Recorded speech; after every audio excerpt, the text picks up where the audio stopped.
एक अधूरी क्लास हमेशा अधूरी जानकारी देती है, इसलिए क्लास को अंत तक देखें। सभी को नमस्कार। मैं Hemlata Verma HC² Hemlata coaching classes में आप सभी का स्वागत करती हूँ। प्यारे बच्चों, आज की इस क्लास में हम किडनी के फंक्शन को अच्छे से समझेंगे। यानी कि हम देखेंगे कि किस तरह से किडनी में ब्लड का फिल्ट्रेशन होता है और वहाँ उससे यूरिन का फॉर्मेशन होता है। यानी कि हम रक्त को छानने का काम करेंगे और उसके छानने पर वहाँ किस तरह से मूत्र का निर्माण होता है उसे हम देखेंगे। तो प्यारे बच्चों, उसे ठीक से समझने के लिए हम अपने डायग्राम को थोड़ा जूम करके आपको पढ़ाएंगे, जिससे आपको क्लियरली नेफ्रॉन के अंदर होने वाले पूरे काम को दिखा सकें। यानी कि आप जानते हैं कि किडनी किससे बनी हुई है। तो किडनी क्या है, बहुत सारे नेफ्रॉन से मिलकर के बनी हुई होती है और हर एक नेफ्रॉन क्या करती है, ब्लड को फिल्टर करके यूरिन बनाने का काम करती है। तो हम इसे थोड़ा जूम कर लेते हैं। तो प्यारे बच्चों, जैसा कि आप जानते हो कि हमारा जो ब्लड है किडनी के अंदर कौन लेकर के आती है, रीनल आर्टरी लेकर आती है। कौन लेकर आती है, रीनल धमनी उसे लेकर के आती है, जो कि कैसा है, इम्प्योर ब्लड है। यानी कि उसके अंदर क्या है, नाइट्रोजेनस वेस्ट हैं जिन्हें हमें बाहर करना है। एक्चुअल में उसके पास अच्छी चीजें भी हैं, जैसे कि उसके पास वाटर भी है, ग्लूकोज भी है, अमीनो एसिड भी है। यानी कि सारी अच्छी बुरी सारी चीजें मिला करके सब किसके पास है, ये वाली, ये क्या है, ये रीनल आर्टरी यानी कि रीनल धमनी है। और प्यारे बच्चों, ये जब ये शुद्ध हो जाएगा तो इसे लेकर के कौन जाएगी, तो आप कहेंगे इसे रीनल वेन लेके जाएगी। कौन, रीनल शिरा इसे लेकर के जाएगी। और आप अच्छे से जानते हैं कि एक धमनी और एक शिरा, यानी कि एक आर्टरी और एक वेन, दोनों ही हमेशा किससे जुड़े हुए होते हैं, तो आप कहेंगे ब्लड कैपिलरीज से जुड़े होते हैं। किससे जुड़े हुए होते हैं, कि जो हमारी शिरा और धमनी होती है, यानी कि जो हमारी आर्टरी और वेन होती हैं, उन्हें हमेशा कैपिलरीज जोड़ने का काम करती हैं। क्या करती हैं, कैपिलरीज उन्हें जोड़ने का काम करती हैं। यानी कि यह किससे जुड़े हुए हैं, केशिकाओं से जुड़े हुए हैं। किससे जुड़े हुए हैं, केशिकाओं से जुड़े हुए हैं। तो प्यारे बच्चों, आप देखिए ये जो ब्लड है वह कहाँ पर जा रहा है, ये हमारे बोमन्स कैप्सूल के अंदर जा रहा है। और यहाँ पे जो आपको ये पड़ी हुई संरचना दिखाई दे रही है, ये क्या है, केशिकाओं का गुच्छा है। क्या है, ग्लोमेरुलस इसे कहा जाता है। ये केशिकाओं का एक गुच्छा है जो कि क्या करेगा, पहले आर्टरी से जुड़ रहा है और फिर बाद में वेन से जुड़ेगा। और ये क्या है, यही वो पूरी कैपिलरीज हैं जिनके अंदर ऐसा ब्लड भरा हुआ है, जिसके अंदर इम्प्योरिटीज, जिसके अंदर अच्छी और बुरी सारी चीजें मौजूद हैं। यानी कि सारा ब्लड आर्टरी का यहाँ पर आकर के इकट्ठा हो जाता है इन कैपिलरीज के गुच्छे में। ठीक है, तो क्या होता है प्यारे बच्चों, सबसे पहले क्या होगा, तो जैसे कि आपको ये नीचे क्या दिखाई दे रही है, ट्यूब्यूल दिखाई दे रही है। आखिरकार ये पूरी की पूरी क्या है, ये पूरी एक ट्यूब्यूल ही बनी हुई है जो इस डक्ट से जाकर के जुड़ जाती है। ये यूरिन कलेक्टिंग डक्ट है जो बहुत सारी आपको दिखाई दे रही हैं, क्योंकि बॉडी के अंदर, क्योंकि किडनी के अंदर क्या है, बहुत सारी नेफ्रॉन है जो इन्हीं डक्ट से जाकर जुड़ जाती हैं। तो हमने यहाँ पर समझाने के लिए केवल एक ही नेफ्रॉन को बनाया है, उसी में आपको सारे प्रोसेस को समझना है। तो प्यारे बच्चों, यहाँ से क्या थी, जितना भी मटेरियल था ब्लड को छोड़ करके वह कहाँ आ गया, वह यहाँ नीचे निकल आया। कहाँ निकल आया, वह यहाँ से छन करके इस नीचे वाली ट्यूब्यूल के अंदर निकल आता है। तो प्यारे बच्चों, यहाँ पे क्या क्या आया, जितना भी नाइट्रोजेनस वेस्ट था, ठीक है, वह भी आ गया। लेकिन उसके साथ साथ और क्या आ गया, यहाँ पे जो वाटर था, ग्लूकोज था, अमीनो एसिड थे, वह भी सब ब्लड से निकल करके यहाँ पर आकर के इकट्ठे हो जाते हैं और इस रास्ते से आगे बढ़ना स्टार्ट करते हैं। तो प्यारे बच्चों, यहाँ से जो आपको निकलती हुई कैपिलरी दिखाई दे रही है, एक ब्लड कैपिलरी जो घूम घूम के चारों तरफ, इस ट्यूब्यूल के चारों तरफ घूम घूम करके किससे जुड़ गई है, हमारी रीनल वेन से जुड़ गई है, यानी कि रीनल शिरा से जुड़ गई है। तो प्यारे बच्चों, ये क्या कर रही है, यहाँ से ब्लड लेकर के आगे बढ़ रही है, क्योंकि जितनी भी यहाँ पे चीजें थी वो तो फिल्टर होकर के यहाँ नीचे आ रही हैं। क्या हो रही हैं, फिल्टर होकर के वह सब कुछ नीचे आ रहा है। ये कैपिलरी अपने साथ ब्लड को लेकर के, प्योर वाले ब्लड को लेकर के आगे बढ़ रही होती है। उसी समय क्या होता है, ये जो हमारी पीसीटी है, क्या है, ये जो घूम घूम कर ट्यूब्यूल जा रही है उसे क्या कहते हैं, पीसीटी कहते हैं। तो प्यारे बच्चों, यहाँ पे क्या हुआ, अराउंड 80% अराउंड 80% यूरिन का फॉर्मेशन यहीं हो जाता है, क्योंकि यहाँ पे 80% फिल्ट्रेशन का काम हो जाता है। इसमें देखने वाली बात क्या है कि जो चीज़ें फिल्टर नहीं होनी थी वो भी यहाँ पे हो गई हैं। जैसे कि यहाँ पे बहुत सारा वाटर भी फिल्टर हो गया, तो वह भी गलत है। क्यों? क्योंकि वैसे तो हमारा जो नाइट्रोजेनस वेस्ट है, यूरिया है, यूरिक एसिड है, उसे बॉडी से बाहर आने के लिए क्या चाहिए? वाटर चाहिए, ठीक है। लेकिन अगर बॉडी से सारा वाटर बाहर हो जाता है तो क्या होगा? हम बीमार हो जाएंगे, हमें डिहाइड्रेशन हो जाएगा, उससे हमारी मृत्यु भी हो सकती है। तो क्या होगा? अब जो पानी यहाँ पर इस ट्यूब्यूल के अंदर आ गया है, जो ग्लूकोज आ गया है, जो अमीनो एसिड्स आ गए हैं, जो कि हमारी बॉडी को इनकी क्या है? बहुत ज़्यादा ज़रूरत है। तो ये जो हमारी पीसीटी है वह क्या करेगी? यहाँ से क्या करेगी? उन्हें एब्जॉर्ब करेगी। किसको? यहाँ से वह इन्हें निकालेगी, और ये जो हमारी क्या जा रही है? एक कैपिलरी जा रही है जिसके अंदर ब्लड है, वह इसके चारों तरफ है, और वहां से सारा वाटर, ठीक है, जो वाटर है वो जो हमारे पास ग्लूकोज है, जो अमीनो एसिड्स हैं, वे क्या करती है? इसके अंदर भेज देती है। क्या करती है?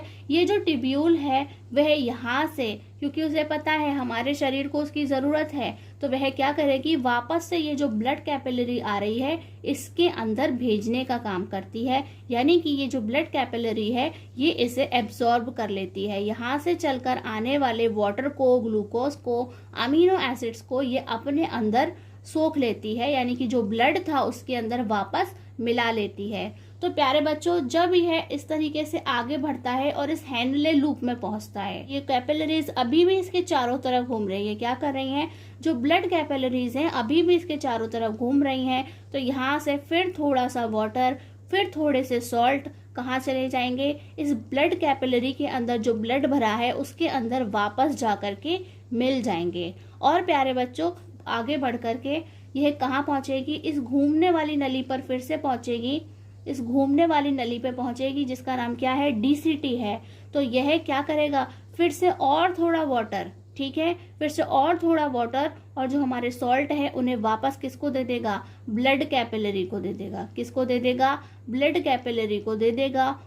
और उसके बाद जब इस ब्लड के अंदर सारी अच्छी चीजें आ जाएंगी तो यह कहाँ चली जाएगी? यह वापस हमारे हार्ट में चली जाएगी। कहाँ चले जाएगा?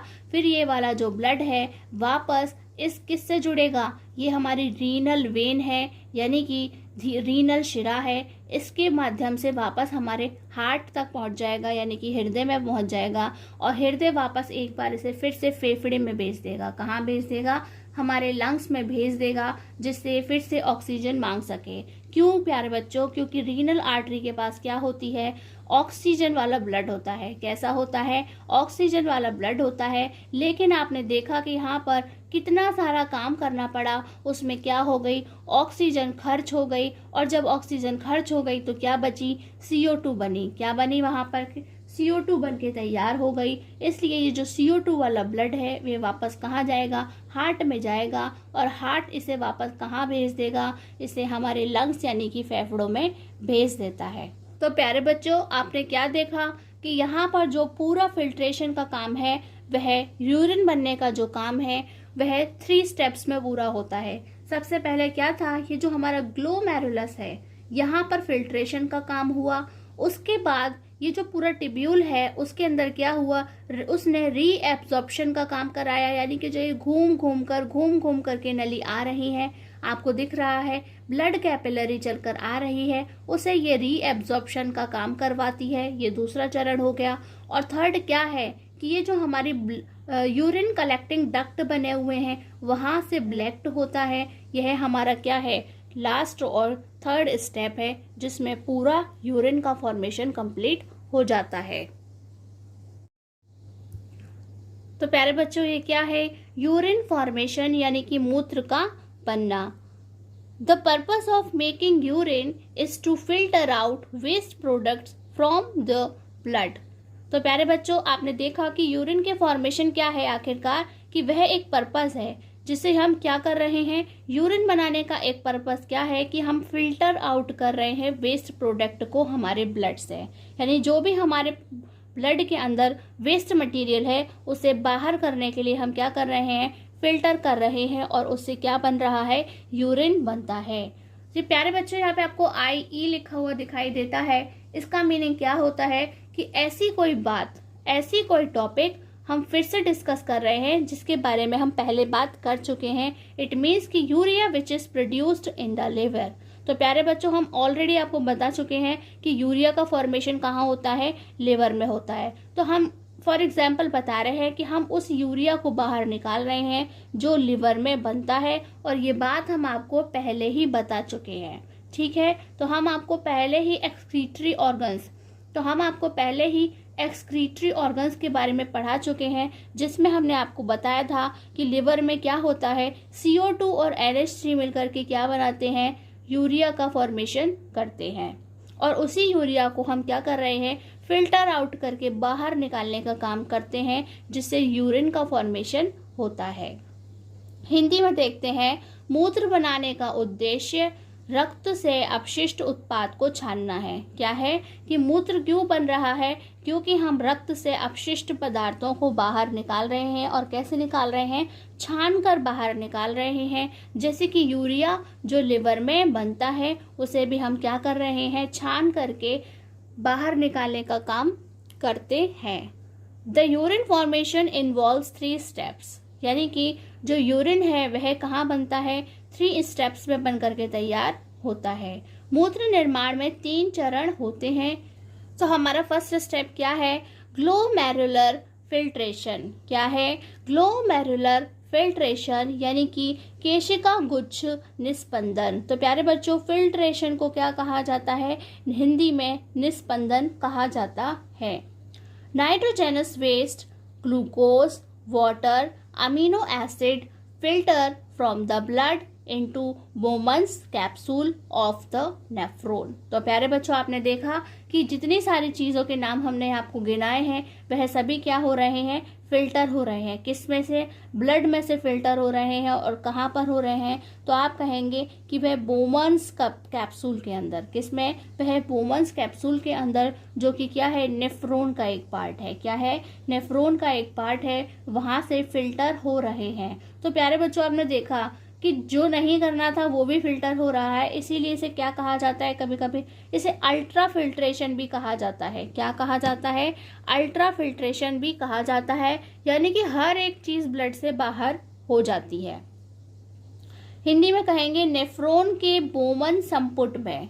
ठीक है, नेफ्रॉन के बोमन संपुट या बोमन कैप्सूल में रक्त से नाइट्रोजन अपशिष्ट, ग्लूकोज, पानी, अमीनो अम्ल छनकर अलग हो जाते हैं। तो ये सबसे पहला स्टेप है कि ब्लड के अंदर से सारी की सारी चीजें छन करके अलग हो जाती हैं। सेकंड नंबर है ट्यूब्यूलर रीएब्जॉर्प्शन, यानी कि नलिका पुनः अवशोषण। तो जो हमारे ट्यूब्यूलर है वह किस तरीके से रीएब्जॉर्प्शन का काम करवाती है। Now useful substances from the filtrate are reabsorbed back. तो प्यारे बच्चों, जो कुछ भी फिल्ट्रेट की फॉर्म में कहाँ आया था, ट्यूब्यूल के अंदर आया था, वो सभी क्या है, जो यूजफुल चीजें हैं उसके अंदर से वह क्या होंगी, रीएब्सॉर्ब्ड होंगी बैक, यानी कि दोबारा से। कहाँ पर, by capillaries surrounding the nephron. तो नेफ्रॉन के चारों तरफ जो इस तरीके से कैपिलरीज घूम रही थी गोल गोल करके, वह क्या करेगी, वापस से अपने अंदर सारी अच्छी अच्छी चीजों को रीएब्सॉर्ब कर लेती है।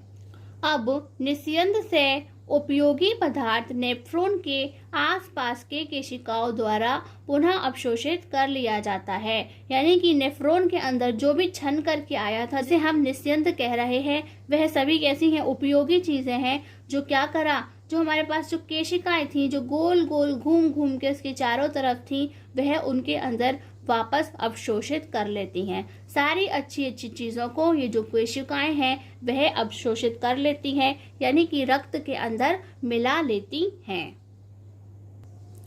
अब हमारा थर्ड और लास्ट स्टेप क्या है, सिक्रेशन। क्या है, सिक्रेशन यानी कि स्राव का काम है कि वहां पे कौन सी चीजें सिक्रेट हो रही हैं।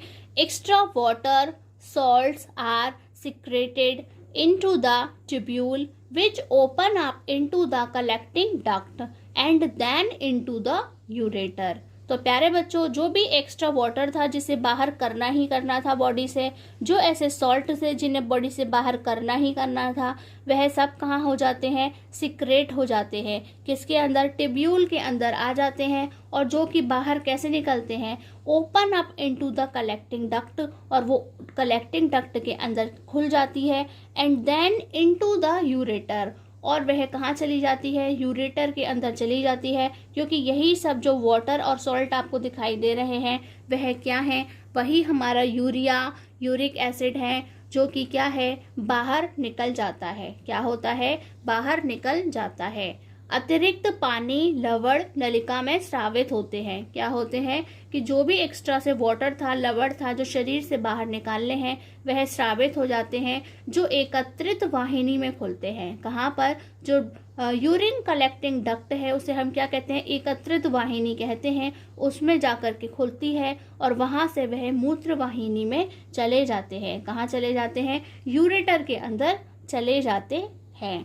और इस तरह से प्यारे बच्चों फिर वह नीचे कहाँ जाता है, मूत्र वाहिनी मूत्राशय से जुड़ी होती है, वहाँ पर वह इकट्ठा होता है। वह एक पाउच के जैसा होता है, जो कि धीरे धीरे यूरिन के इकट्ठे होने पर बड़ा सा हो जाता है। और वह क्या करता है कि वहाँ एक स्फिंक्टर मसल होती है, जो कि क्या करती है, उसे रेगुलेट करने का काम करती है, अपने कंट्रोल में रखती है। और फिर यूरेथ्रा की हेल्प से, यानी कि मूत्र मार्ग की सहायता से, हम अपने यूरिन को यानी कि मूत्र को बाहर कर देते हैं। तो प्यारे बच्चों, इस तरह से क्या होता है, पूरे यूरिन का फॉर्मेशन होता है, यानी कि मूत्र का निर्माण होता है। अब प्यारे बच्चों, हमें यूरिन से रिलेटेड कुछ इम्पॉर्टेंट इन्फॉर्मेशन है जो आपके साथ में शेयर करनी है, जिसके बारे में आपको पता होना चाहिए। हम सबसे पहले उसे डिस्कस कर लेते हैं। तो प्यारे बच्चों, सबसे पहले सीटी और डीसीटी की फुल फॉर्म बता रहे हैं, क्योंकि हमने आपसे प्रॉमिस किया था कि हम आपको इसकी फुल फॉर्म लिखवाएंगे। तो हमने देखा कि पीसीडी को हिंदी में क्या कहते हैं, समीपस्थ सवनलित नलिका। तो प्यारे बच्चों, ये सवनलित का मीनिंग क्या होता है कि जो घूम घूम कर गोल गोल चारों तरफ लपेटी हुई हो, उसे क्या कहते हैं, उसे क्या कहते हैं, सवनलित नलिका कहते हैं। इंग्लिश में हम कहते हैं प्रॉक्सिमल कॉन्वोल्यूटेड ट्यूब्यूल। और डीसीटी को क्या कहते हैं, दूरस्थ सवनलित नलिका, यानी कि डिस्टल कॉन्वोल्यूटेड ट्यूब्यूल। तो ये आपको इनकी फुल फॉर्म याद रखनी है। नेक्स्ट क्या देखना है, हार्मोन ऑफ यूरिन, यानी कि मूत्र हार्मोन। ऐसा कौन सा हार्मोन है जो मूत्र बनाने में सहायक है, तो एडीएच क्या है, एंटी डायूरेटिक हार्मोन, और इंग्लिश में भी इसे यही कहा जाता है, एंटी डायूरेटिक हार्मोन। और प्यारे बच्चों, इसे ही दूसरे नाम से क्या जाना जाता है, एबीपी, यानी कि आर्जिनिन वैसोप्रेसिन। क्या कहा जाता है, आर्जिनिन वैसोप्रेसिन इसे कहा जाता है। तो ये एक ही हार्मोन है, लेकिन दो दो नामों से इसे जाना जाता है। तो प्यारे बच्चों, यह कहाँ पे होता है, तो ये हमारे ब्रेन के अंदर होता है। कहाँ होता है, ये हमारे मस्तिष्क के अंदर एक पिट्यूटरी ग्लैंड होती है, वहां से ये सीक्रेट्स होता है। नेक्स्ट क्या है, ओडोर ऑफ यूरिन, यानी कि मूत्र की दुर्गंध। तो प्यारे बच्चों, आपने जगह जगह देखा होगा टॉयलेट से काफी स्मेल आती है, ठीक है, टॉयलेट से यूरिन की काफी स्मेल आती है। तो वह किस चीज की स्मेल आती है, तो वहां पर अमोनिया गैस बन जाती है। क्या होता है, अमोनिया गैस बन जाती है। तो प्यारे बच्चों, जब सभी लोग बार बार यूरिन जाते हैं तो वहां पर क्या होता है, बहुत सारा यूरिया इकट्ठा हो जाता है। और जब बैक्टीरिया उस यूरिया को खाने के लिए आते हैं तो वहां पर यूरिया का डीकम्पोजिशन हो जाता है, जिसकी वजह से क्या होता है, वहां पर अमोनिया गैस बनती है। क्या, इसलिए जो गंध आपको टॉयलेट में से आती है वह किस चीज की आती है, अमोनिया गैस की गंध, यानी कि ओडोर वहां से आपको आती है।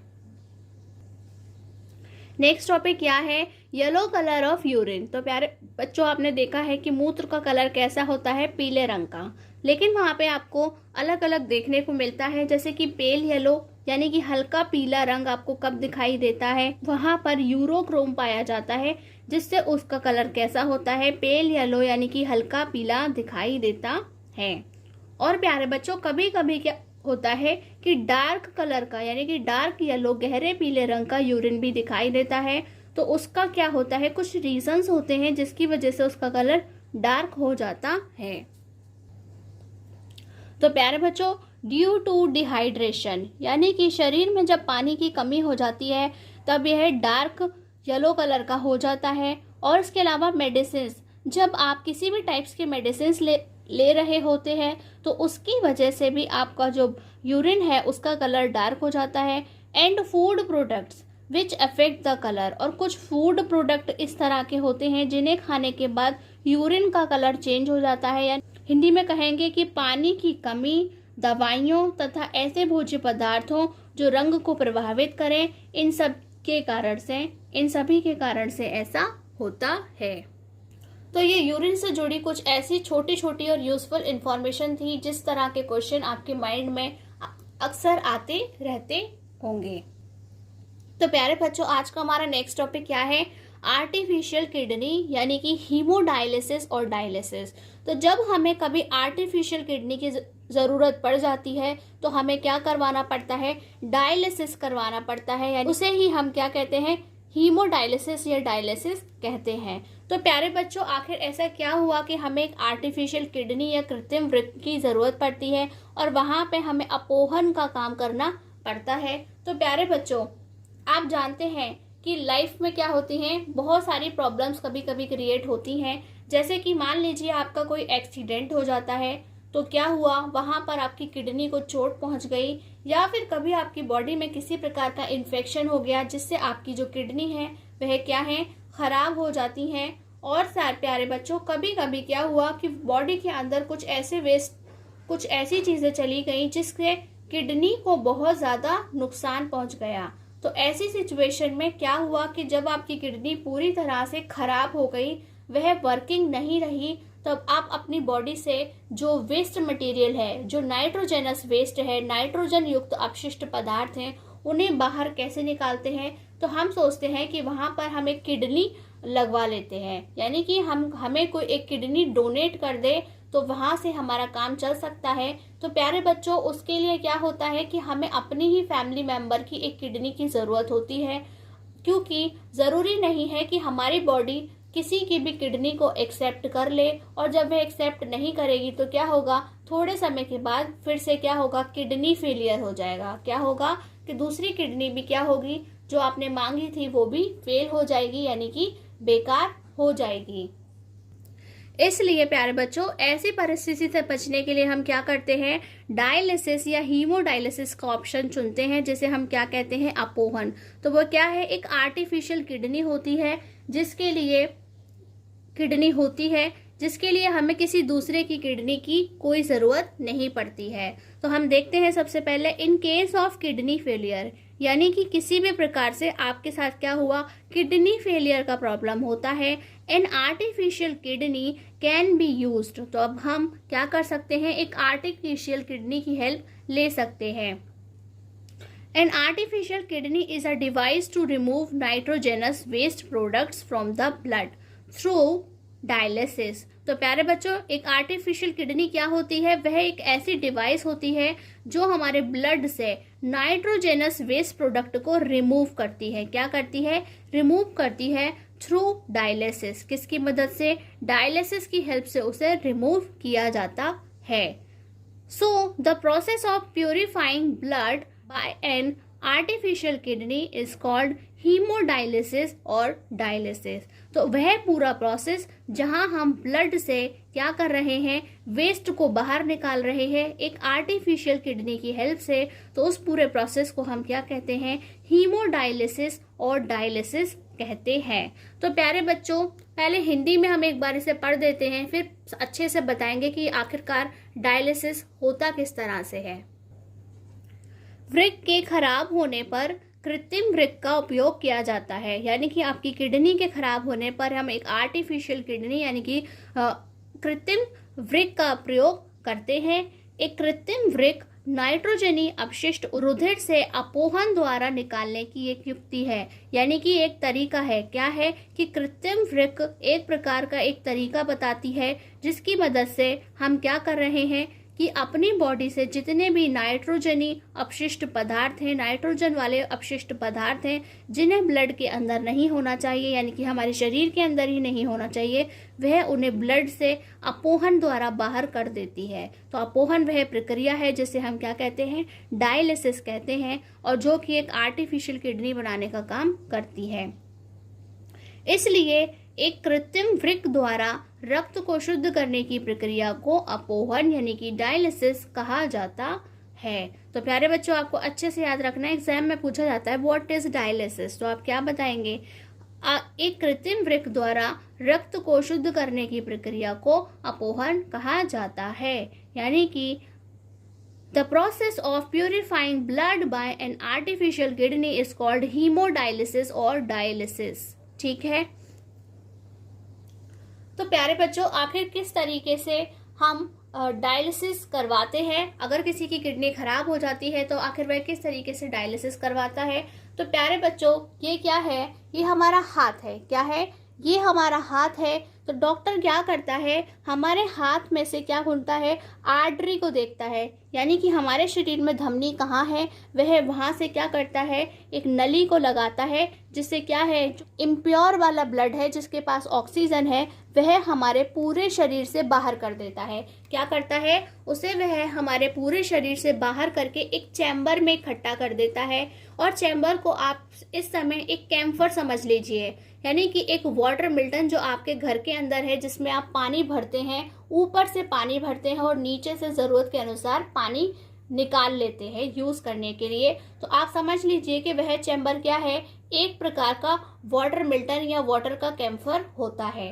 तो प्यारे बच्चों, वहाँ पर क्या है, वहाँ पर उसके अंदर वह ब्लड जा रहा है, एक कैम्फर के अंदर, एक चैम्बर के अंदर ब्लड जा रहा है, जिसके अंदर एक सॉल्यूशन भरा हुआ है। क्या है? जिसके अंदर एक सॉल्यूशन होता है, जिसे क्या कहते हैं, डायलाइजिंग सॉल्यूशन। क्या कहते हैं? डायलाइजिंग सॉल्यूशन उसे कहा जाता है। वह उसके अंदर होता है, और वह सॉल्यूशन क्या है, उसके अंदर वो सारी अच्छी अच्छी चीजें हैं जो ब्लड के अंदर होनी चाहिए। क्या है? वहाँ पर वो सारी अच्छी अच्छी चीजें हैं जो ब्लड के अंदर होनी चाहिए, जो वहाँ जाकर के ब्लड के अंदर मिक्स हो जाती हैं। क्या होता है कि वहाँ जाकर के ब्लड के अंदर वो अच्छी अच्छी चीजें मिक्स हो जाती हैं, लेकिन जो ब्लड के अंदर की गंदी गंदी चीजें हैं, क्या है, जो ब्लड के अंदर की जो गंदी गंदी चीजें हैं, वह क्या होता है, उसे बाहर करने के लिए वहाँ पर एक रास्ता होता है जिससे उसे बाहर निकाल दिया जाता है। क्या होता है, वहाँ पर एक ट्यूब, एक नली सी लगी होती है, जिसकी मदद से जो गंदी गंदी चीज़ें हैं, यानी कि जो यूरिया है, यूरिक एसिड है, ऐसी सारी चीज़ों को, जो एक्स्ट्रा वाटर है, वो सब उस दूसरी नली से, एक दूसरे ट्यूब्यूल से बाहर हो जाते हैं। और जिस तरह से हम वाटर जो है कैम्फर में से नीचे से निकाल करके यूज़ करते हैं, उसी तरह से जो हमारा ब्लड है, कैसा, जो प्योर हो गया है, इम्प्योरिटीज़ वहाँ से सारी चली गई हैं, वह प्योर ब्लड वापस क्या होता है कि डॉक्टर हमारे शरीर के अंदर क्या करते हैं, जो ब्लू कलर की हमारे शरीर के अंदर वेन होती है, वह उसके अंदर उसे डाल देते हैं। और इस तरह से हमारी बॉडी के अंदर जितना भी नाइट्रोजनस वेस्ट है वो बाहर हो जाता है और हमें किडनी की ज़रूरत नहीं पड़ती है। तो प्यारे बच्चों, आज के इस चैप्टर के अंदर जो हमारा सबसे लास्ट का टॉपिक क्या है, ऑर्गन डोनेशन है, जिसे हम आपको सिंपली बोल करके ही समझा देंगे। तो प्यारे बच्चों, आप जानते हैं कि डोनेशन मतलब करना क्या होता है। तो डोनेशन का मतलब होता है दान करना। ऑर्गन डोनेशन का मतलब क्या है, अंग दान करना। तो यानी कि बहुत सारे लोग क्या करते हैं, अपने शरीर के ऑर्गन्स को डोनेट करते हैं, यानी कि दान देने का काम करते हैं। तो प्यारे बच्चों, कुछ जो डोनेशंस होते हैं बॉडी पार्ट्स के, वह कैसे होते हैं कि जब कोई मर जाता है उस समय उसकी बॉडी से उन्हें निकाल लिया जाता है और दूसरे की बॉडी में ट्रांसप्लांट कर दिया जाता है। लेकिन कुछ किस तरीके के डोनेशन होते हैं, बॉडी के ऑर्गन्स ऐसे होते हैं जो कि जिंदा रहते हुए एक व्यक्ति से दूसरे व्यक्ति के अंदर ट्रांसप्लांट किए जा सकते हैं। तो प्यारे बच्चों, ये जो हमारे किडनी है, अगर हमें किसी की किडनी मिलती है तो वहाँ पे जो किडनी का ट्रांसप्लांट है वह कैसा होता है, वह जीवित प्राणी द्वारा किया जाता है। कैसा है कि एक जीवित प्राणी अपनी किडनी दे सकता है, क्योंकि प्यारे बच्चों, एक इंसान अपनी एक किडनी पर जिंदा रह सकता है। मान लीजिए कि अगर किसी की एक किडनी खराब हो जाती है तो वह दूसरी किडनी से अपना काम चला सकता है, लेकिन अगर किसी की दोनों किडनी खराब हो जाती हैं तो वहाँ पर उसे किडनी की ज़रूरत पड़ती है। तो प्यारे बच्चों, किडनी एक ऐसा ऑर्गन है जिसे जिंदा व्यक्ति डोनेट कर सकता है, यानी कि एक स्वस्थ व्यक्ति अपनी 2 में से 1 किडनी किसी को भी डोनेट कर सकता है। और प्यारे बच्चों, इसके साथ साथ जो लिवर होता है, अगर किसी का लिवर खराब हो जाता है, लिवर फेलियर होता है, तो लिवर भी क्या होता है, एक जिंदा इंसान का लिवर दूसरे को ट्रांसप्लांट कर दिया जाता है। तो प्यारे बच्चों, आप सोचेंगे कि जिसने अपना लिवर दे दिया, लिवर तो एक ही होता है, तो वहां पर क्या होगा। तो प्यारे बच्चों, पूरा का पूरा लिवर नहीं दिया जाता है, वहां से आधा लिवर दे दिया जाता है। और प्यारे बच्चों, दोनों के अंदर ही वह जो लिवर है आधा आधा, वह थोड़े समय के बाद में एक कंप्लीट लिवर तैयार हो जाता है। इसके साथ साथ प्यारे बच्चों, जो हमारे लंग्स होते हैं, यानी कि जो फेफड़े होते हैं, वह भी जिंदा रहते हुए ट्रांसप्लांट कर दिए जाते हैं। यानी कि अगर किसी के फेफड़े खराब हो जाते हैं, लंग्स खराब हो जाते हैं, तो वहां पर भी एक फेफड़ा डोनेट किया जा सकता है। और प्यारे बच्चों, उसके साथ साथ आपने ब्लड डोनेशन के बारे में भी सुना होगा, यानी कि रक्तदान भी लोग करते हैं और कहते हैं रक्तदान महादान। क्या कहते हैं? रक्तदान महादान। तो प्यारे बच्चों, जो रक्त है, रुधिर है, ब्लड है, वह क्या है? एक टिश्यू है, यानी कि टिश्यूज को भी हम क्या कर सकते हैं? जीवित अवस्था में, यानी कि अपने जिंदा रहते हुए डोनेट कर सकते हैं। और प्यारे बच्चों, ऐसे ऑर्गन्स कौन से हैं जो हम जिंदा होकर के नहीं दे सकते, यानी कि किसी की मृत्यु के बाद ही उन्हें डोनेट किया जा सकता है? तो प्यारे बच्चों, हार्ट क्या है? एक ऐसा ऑर्गन है जो कि किसी के मरने के बाद ही किसी दूसरे को दिया जा सकता है। इसके अलावा जो पेनक्रियास है, इंटेस्टाइन है, बोन मैरो है, यह सभी कैसे होते हैं कि जब एक व्यक्ति मर जाता है तब उसकी बॉडी से निकाल करके दूसरे को डोनेट किया जाता है। तो प्यारे बच्चों, आज की इस क्लास के साथ हमारा ये पूरा चैप्टर लाइफ प्रोसेसेस, जिसने काफ़ी लंबा समय लिया है, वह कंप्लीट हो गया है। तो प्यारे बच्चों, आई होप कि जितनी मेहनत हमने इस चैप्टर को आप तक पहुंचाने में है, आप उतनी ही ज़्यादा मेहनत इसे अच्छे से तैयार करने में भी करेंगे। प्यारे बच्चों, यदि आज की ये क्लास आपको अच्छी लगी हो तो please like, comment and share this class. और यदि अभी तक आपने हमारे चैनल को सब्सक्राइब नहीं किया है तो प्लीज़ आज ही सब्सक्राइब करें और नोटिफिकेशन बेल को भी ज़रूर ऑन करें। प्यारे बच्चों, डू रिमेंबर, याद रखिए, आज की क्लास आज ही खत्म कीजिए, कल के लिए बचाकर कुछ मत रखिए। आज की क्लास में बस इतना ही। नमस्कार, धन्यवाद।